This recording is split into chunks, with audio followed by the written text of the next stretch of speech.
পরিবারের কাছ থেকে ভরসা পাওয়ার বদলে কেউ যখন অবহেলা পায়, তখন শুধু তার হৃদয় ভেঙে যায় না, বরং তার পুরো পৃথিবীটাই ভেঙে যায়।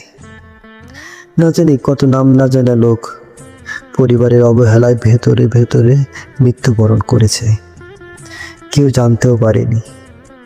অথচ আমার যখন ভালোবাসা পাওয়ার কথা ছিল, তখন আমি আমার পরিবারের কাছ থেকে পেলাম অবহেলা। না জানি কত মানুষ নিজ পরিবারে বীরভূমে যাযাবরের মতো জীবনযাপন করে। নিজের পরিবারে যারা অবহেলার পাত্র, তারা জানে পৃথিবীটা কত কঠিন।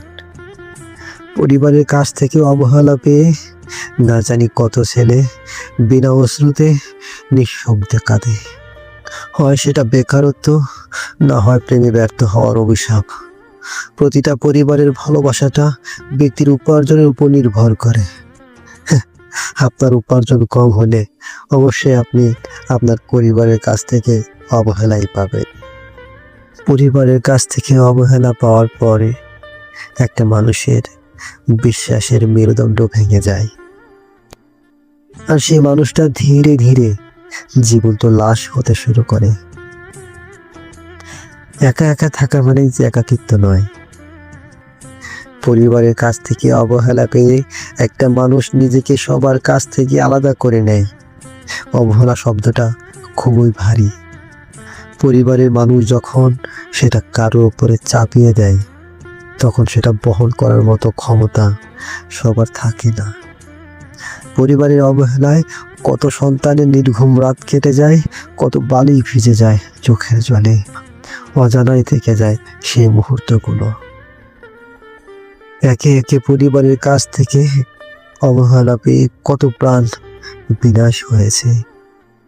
সবার কাছে যেটা আত্মহত্যা বলে মনে হয়েছে, আসলে সেটাই ছিল পরিকল্পিত হত্যা। পরিবারের অবহেলায় দূরে চলে যাওয়া ছেলেটি এক সময় আর ফিরে আসতে চায় না। তার নিষ্পাপ মনটা হয়তো অনেক আগেই মারা গিয়েছিল। প্রচণ্ড বেয়াদব ছেলেটাও এক সময় পরিবারের কাছ থেকে অনেক অবহেলা পেয়েছে। তাই তো এখন আর তার হৃদয়ে ভালোবাসা কিংবা সম্মানের স্থান নেই। একজন মানুষ তখনই ব্যর্থ হয়ে হতাশ হয়, যখন সে তার পরিবারের কাছ থেকে অবহেলার শিকার হয়। পরিবারের অবহেলায় আমাদের বুঝিয়ে দেয় এই পৃথিবীতে আমাদের স্থান কতটুকু।